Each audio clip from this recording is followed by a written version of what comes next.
mercy. You know, I have an issue with church people who think they are righteous enough. Yes. Somebody told me in this church was zealous. Daddy, are we still raising a glorious church? I said yes. Say, why is that one dressing like that? I can't even sit in a row. She was telling me proudly that, you know, she was sitting there and I saw how she was dressed and I left there. And then I looked at the lady. The lady wasn't even terribly dressed.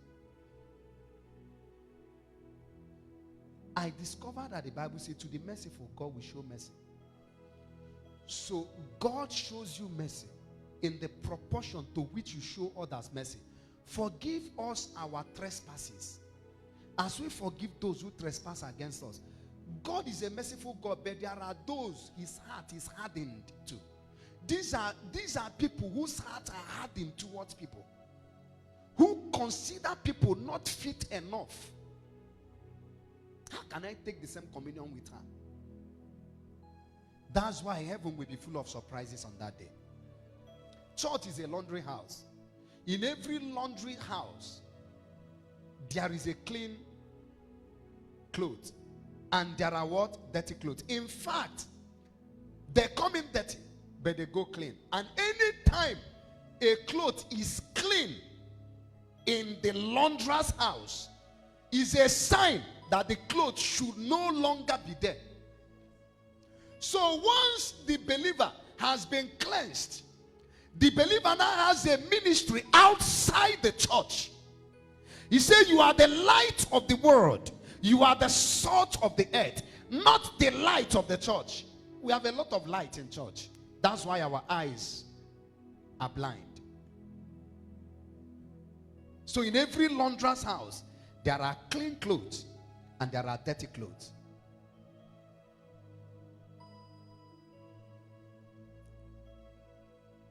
So wisdom will teach you to know that dressing how they came is not an issue.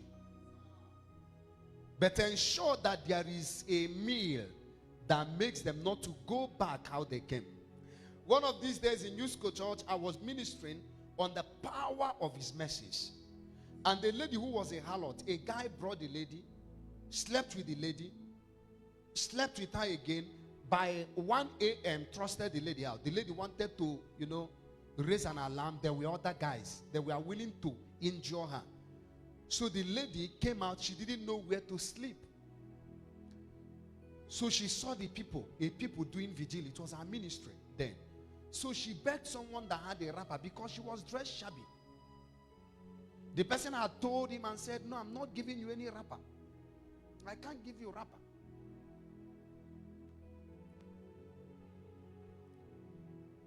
And then at the long run, another person gave the lady a wrapper. And then the lady tied her nakedness. Remember, she was in church, not to attend church. She came just to stay there for a little while.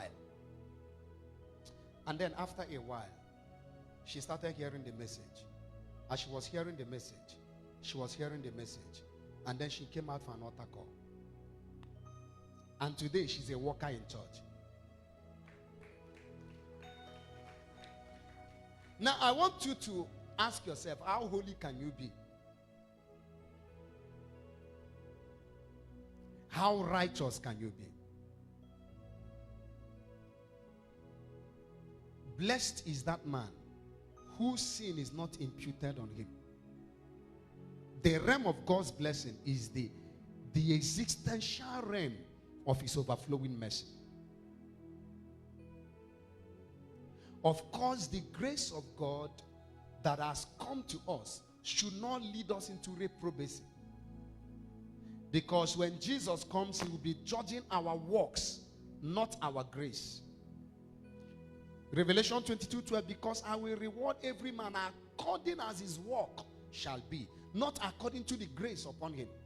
So you must also not exceed the boundaries of taking the grace of God or the mercies of God in vain. So to exist in the blessing is to exist in an overflowing realm of God's mercy.